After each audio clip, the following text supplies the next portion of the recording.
عشق آتش قسط نمبر 25۔ وقت اپنی دھیمی رفتار سے آگے بڑھتا رہا، یہ دیکھے بغیر کہ پیچھے کیا کچھ رہ گیا۔ ان گزرے سالوں میں عبداللہ گاؤں والوں کے لیے ہر دل عزیز ہو گیا تھا۔ حالانکہ گاؤں والوں کو اب بھی اس کا مجذوب کسی کیفیت میں گاؤں آنا یاد تھا، مگر اس یاد میں بھی تعظیم تھی۔ مولوی عبدالخالق تہجد کے لیے خود نہیں اٹھتے بلکہ عبداللہ انہیں جگاتا تھا، پھر ان کے ساتھ بھی تہجد کی نماز ادا کرتا۔ اس کے بعد مولوی صاحب جانماز پر بیٹھے ذکر کرتے رہتے، اور جب فجر کی اذان دینے مسجد پہنچتے عبداللہ جھاڑو لگا کر دنیا بچھا چکا ہوتا۔ نماز کے بعد جماعت عبداللہ کی معمول تھی۔ وہ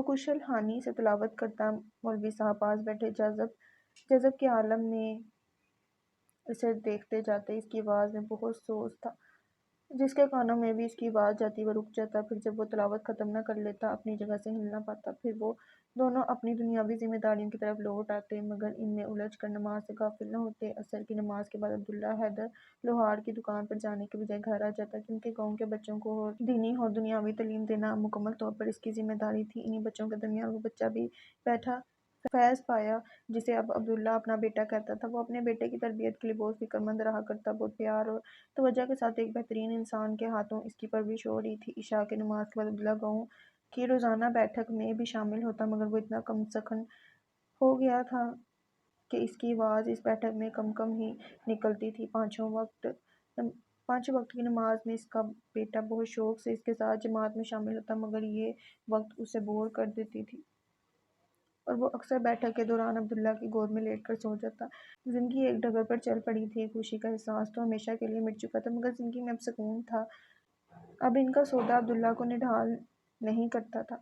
درد تو اب بھی ساتھ ساتھ تھا، پر اس درد کے ساتھ جینا آ گیا تھا، مگر کبھی کبھی یہ درد ضبط کو توڑنے لگتا جب وہ سامنے آ جاتی، مگر اس کے بعد وہ پھر سے پرسکون ہو جاتا۔ وقت کے سیدھے راستے پر زندگی کی ہموار رفتار کو دیکھ کر عبداللہ کو یقین ہونے لگا تھا کہ اب کوئی موڑ نہیں آئے گا، لیکن جب ہمیں لگتا ہے کہ زندگی میں کوئی موڑ نہیں آئے گا تو اگلے قدم پر ہی ایک موڑ ہمارا انتظار کر رہا ہوتا ہے۔ عبداللہ معمول کے مطابق دکان پر آیا تو وہاں آج کافی ہلچل تھی۔ دو لڑکے مل کر لوہے کے بڑے سے گیٹ کو سوزوکی کے پچھلے حصے میں لاد رہے تھے۔ دکان کے اندر حیدر لوہار اس کا مدثر تھا، جس کے بازوں کی طاقت عمر بڑھنے کے ساتھ گھٹ گئی تھی۔ آجا پتر، تیرا ہی انتظار ہے۔ وہ عبداللہ کو دیکھ کر بولے، چودھری نواز نے گیٹ اٹھانے کے لیے بندے بھیجے ہیں، تو ان کے ساتھ جا اور گیٹ اپنے ہاتھوں سے لگا کر آنا۔ منور کے ہاتھ میں ہتھوڑی نہ دینا، وہ دیوار ہی توڑ دے گا۔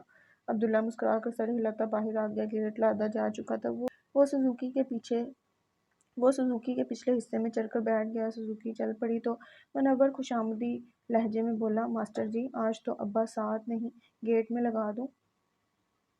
نہیں۔ عبداللہ کی بات پر وہ خفگی سے بولا، یہ کیا ماسٹر جی، کام کروں گا نہیں تو سیکھوں گا کیسے؟ عبداللہ نے مسکرا کر اس کا چہرہ دیکھا، جو نوعمر لڑکے سے جوان مرد بن چکا تھا، مگر اس کا لاابالی پن اب بھی وہیں تھا۔ تمہارے ابا نے کہا ہے کہ منور علی کے ہاتھ میں ہتھوڑی نہ دی جائے، اب اس میں کیا کر سکتا ہوں؟ منور علی حسرت بھرا سانس کھینچ کر دوسری طرف دیکھنے لگا۔ گیٹ چودھری نواز کی حویلی کے ساتھ خالی پلاٹ کی چار دیواری میں لگانا تھا، جس پر کافی عرصے سے تنازع چل رہا تھا۔ سوزوکی پلاٹ کے حدود کے باہر جا رکی تو چودھری نواز کی جیپ کے ساتھ گن مین بھی باہر موجود تھے۔ اس کا مطلب چودھری نواز پلاٹ میں موجود تھا۔ عبداللہ کے ساتھ منور نے گیٹ سوزوکی سے اتروایا، پھر دونوں اسے اٹھائے اس جگہ پر لے آئے جہاں گیٹ لگنا تھا، اور کچھ دیر کے بعد اپنا کام شروع کر دیا۔ میرا بیٹا شروع سے ہی شہر کے ہاسٹل میں رہا ہے، میرے کہنے پر وہ گاؤں آنے کو راضی تو ہو گیا، مگر حویلی میں رہنے کے لیے تیار نہیں۔ کہتا ہے اسے یہاں کا ماحول پسند نہیں، اپنے لیے شہری طرز کا بنگلہ بنوانا چاہتا ہے۔ یہ زمین اسی کے لیے خریدی تھی، پر وہ نمبردار نقد رقم وہ بھی یکمشت لے کر مکر گیا کہ پیسہ تو دیکھا تک نہیں۔ چھوڑیے چودھری صاحب، اب تو عدالت نے آپ کے حق میں فیصلہ سنا دیا ہے، اور یہ زمین بھی قانونی طور پر آپ کی ہوئی ہے، مگر اگلی بار لین دین کرتے وقت کاغذی کارروائی کا خیال رکھیے گا، یہ آپ کے قانونی تحفظ کے لیے ضروری ہے۔ صحیح کہہ رہے ہیں وکیل صاحب، پکے کاغذ کے بغیر لین دین کرنا ہی نہیں چاہیے، حلق میں پھنس جاتا ہے۔ خیر، ابھی تو میں نے پلاٹ کے گرد دیوار اٹھا کر پلاٹ بند کر دیا ہے، شہریار پڑھائی پوری کر کے آئے گا تو اپنی مرضی کا بنگلہ بنوا لے گا۔ عبداللہ ہتھوڑی کی مدد سے گیٹ دیوار میں فٹ کر رہا تھا، اور وہ لوگ باتیں کرتے اس کے پاس سے گزر گئے، مگر ایک شخص سر جھکائے آئینی فریم کو دیوار میں ٹھوکتے عبداللہ کے چہرے کی ذرا سی جھلک پا کر ہی ساکت ہو گیا تھا۔ وہ حیرت سے آنکھیں پھیلائے عبداللہ کو گھور رہا تھا، اس کے چہرے پر بے یقینی کی کیفیت تھی۔ پھر اس نے سرسراتی آواز میں ایک نام پکارا، وجدان۔ عبداللہ کا ہتھوڑی والا ہاتھ اٹھا کا اٹھا رہ گیا، اسے یہ نام جانا پہچانا سا لگا تھا۔ سوچتے ہوئے اس نے ہاتھ نیچے کیا اور سر اٹھا کر پکارنے والے کی طرف دیکھا۔ عبداللہ کا چہرہ اب اس کے سامنے تھا، بے یقینی یقین میں بدلی تو آنکھوں میں نمی آگئی۔ بڑے جذباتی انداز میں اس نے بڑھ کر عبداللہ کا بازو تھامتے ہوئے اپنے مقابل کھڑا کیا اور اس سے لپٹ گیا۔ عبداللہ بت کی طرح اس کے حلقے میں کھڑا تھا، نہ اس نے اس شخص کو خود سے الگ کرنے کی کوشش کی، نہ اس کے گرد اپنے بازو پھیلائے۔ کہاں کہاں تم نے نہیں ڈھونڈا اور تم یہاں چھپے بیٹھے ہو، وہ عبداللہ کے گلے لگا کہہ رہا تھا، پھر الگ ہو کر اس کا چہرہ دیکھنے لگا۔ پتہ ہے کتنا پریشان کیا تم نے، اور تم یہاں آرام سے بیٹھے ہو۔ عبداللہ ٹکٹکی باندھے اسے دیکھ رہا تھا، جو اس کا چہرہ ہاتھوں میں لیے شکایت کر رہا تھا۔ اب اس سے بھی عبداللہ کی بیگانگی کا احساس ہوا۔ اس کے چہرے پر سے ہاتھ ہٹاتے اس نے گہری نظروں سے عبداللہ کی طرف دیکھا۔ پاس کھڑا منور علی حیرت سے باری باری ان دو لوگوں کو دیکھ رہا تھا، جو آنکھوں میں آنکھیں ڈالے آمنے سامنے کھڑے ایک دوسرے کو بہت غور سے دیکھ رہے تھے۔ پھر وہ شخص ایک دم سے حیران نظر آنے لگا۔ وجدان، تم نے مجھے پہچانا نہیں؟ میں آفاق ہوں، تمہارا دوست۔ منور علی کو دوست کا اپنا تعارف کروانا عجیب لگا تھا۔ آفاق؟ عبداللہ نے اس طرح یہ نام لیا جیسے کوئی بھولی بات یاد آئی ہو، پھر اس طرح سے پوچھا، کیسے ہو؟ جیسے کل کے بعد آج مل رہا ہو۔ ایک قدم پیچھے لے کر اسے سر سے پیر تک دیکھتے ہوئے آفاق کی آنکھوں میں الجھن تیرنے لگی۔ پھر وہ ٹھہرے ہوئے لہجے میں بولا، اس سوال کا جواب دینے کے لیے بہت کچھ کہنا ہے اور بہت کچھ سننا ہے، اس لیے فی الحال اس سوال کو رہنے دو، میں تمہیں پاپا سے ملاتا ہوں۔ پھر اس نے کچھ دور چودھری نواز کے ساتھ کھڑے باتیں کرتے منیر حسن کو آواز دی، پاپا۔ انہوں نے آفاق کی طرف دیکھا، وہ عبداللہ کی پشت پر تھے، اس لیے وہ اسے دیکھ نہ پائے، مگر ان کے پوچھنے سے پہلے اس نے دھیرے سے عبداللہ کے شانوں پر ہاتھ رکھ کر اسے ان کی طرف گھما دیا۔ انہیں وجدان کو پہچاننے میں بس ایک پل لگا تھا، اور اگلے ہی پل وہ شاکڈ رہ گئے۔ وہ تیزی سے آگے آئے اور وجدان کو گلے لگا لے، مگر فوراً ہی الگ ہو کر اس طرح اسے دیکھنے لگے جسے یقین نہ آیا ہو کہ انہوں نے وجدان کو گلے لگایا ہے۔ آپ ماسٹر عبداللہ کو جانتے ہیں؟ چودھری نواز نے انہیں جذباتی انداز میں عبداللہ کے چہرے کو ہاتھ سے چھوتے دیکھ کر پوچھا۔ اس کی آواز میں استفسار کے بجائے حیرت تھی۔ منیر حسن بولے، نہیں، مگر میں وجدان مصطفیٰ کو جانتا ہوں، یہ ہے وجدان۔ انہوں نے وجدان کے شانے پر بازو پھیلاتے ہوئے چودھری نواز سے کہا، جو منور علی کی طرح اپنی حیرت کو چھپا نہ پائے تھے، آپ کو غلط فہمی ہوئی ہے، یہ ماسٹر عبداللہ ہے، مولوی عبدالخالق کا۔ ہوں، یوں پرسوچ انداز میں بات ادھوری چھوڑ کر چپ ہو گئے، جیسے سوچ رہے ہوں مولوی عبدالخالق سے عبداللہ کا کیا رشتہ بتائیں۔ آفاق نے کہا، ہمیں غلط فہمی نہیں ہوئی چودھری صاحب، مگر لگتا ہے آپ طویل مدت سے کسی غلط فہمی کا شکار ہیں۔ جسے آپ ماسٹر عبداللہ کہہ رہے ہیں وہ میرا دوست وجدان مصطفیٰ ہے، ہم دونوں لاء کالج میں ساتھ پڑھتے تھے، کافی سال پہلے یہ لاپتہ ہو گیا تھا، سب نے اسے بہت تلاش کیا مگر یہ ملا ہی نہیں، یہاں تک کہ اس کی تلاش روک دی گئی۔ منیر حسن مزید بولے، میں آپ کا بہت شکر گزار ہوں چودھری صاحب، جو آپ نے خاص طور پر مجھے کراچی سے بلوا لیا، ورنہ ہمیں کیسے پتہ چلتا کہ جسے 10 سال سے ڈھونڈ رہے ہیں وہ آپ کے گاؤں میں ہے۔ وہ لوگ وجدان کے بارے میں بات کر رہے تھے، مگر وجدان ایسے کر رہا تھا جیسے اس معاملے سے تعلق ہی نہ ہو، وہ تو کسی کی طرف دیکھ بھی نہیں رہا تھا۔ لیکن جب منیر حسن نے 10 سال کا ذکر کیا تو چونک گیا۔ 10 سال؟ اس نے آہستہ سے دہرایا، پھر افسوس بھرے لہجے میں کہا، ابھی صرف 10 سال گزرے ہیں؟ منیر حسن اسے دیکھ کر بولے، صرف 10 سال نہیں کہو وجدان، 10 سال کہو۔ وہ 10 سال پر زور دے کر بولے۔ آفاق باتیں کرنے کو بےتاب ہو رہا تھا، فوراً منیر حسن سے بولا، پاپا باقی باتیں وجدان کے گھر چل کر کرتے ہیں، وجدان کے گھر چل کے کریں گے، چلو وجدان۔ آخر میں وہ وجدان سے بولا، میں پہلے گیٹ لگا لوں پھر چلتے ہیں۔ اپنا نام سن کر وجدان نے نارمل انداز میں کہا تھا، اس کا نارمل ہونا ہی تو آفاق کو چونکا رہا تھا، پھر بھی اس نے شکر ادا کیا کہ کم از کم وہ اپنے نام کو تو قبول کر رہا ہے۔ منیر حسن بھی اس کے نپے تلے انداز کو نوٹ کر رہے تھے۔ معذرت چاہتا ہوں چودھری صاحب، مگر اب وجدان کے پاس سے اٹھنے کو دل نہیں چاہے گا، بہرحال آپ کا بہت شکریہ، آخر ہم نے بلایا تو آپ ہی نے تھا، کیوں شرمندہ کرتے ہیں وکیل صاحب، ہم نے تو آپ کو اپنے کام سے بلایا تھا، آپ کا بندہ مل گیا، اچھی بات ہے، مگر اس میں ہمارا کوئی کمال نہیں۔ وہ انکساری سے بولے، پھر کہا، ڈرائیور آپ کو مولوی صاحب کے گھر چھوڑ دے گا، لیکن کوشش کیجیے گا جانے سے پہلے ملاقات ہو جائے۔ ضرور، ان سے کہہ کر وہ وجدان کی طرف مڑے، چلو وجدان تمہارے گھر چلتے ہیں۔ اس سے پہلے کہ وہ پھر پہلے گیٹ لگانے کی بات کرتا، منور علی جلدی سے بولا، آپ جائیں ماسٹر جی، کام ہو جائے گا۔ تم اکیلے کیسے کرو گے؟ عبداللہ بولا، میں فٹافٹ جا کر دکان سے کسی کو لے آتا ہوں، آپ بے فکر ہو کر مہمانوں کے ساتھ جائیں۔ اس نے چٹکی بجا کر کہا، فوراً نکل گیا۔ آگے راستہ تنگ تھا، وجدان نے جیپ گلی سے پہلے ہی رکوا لی۔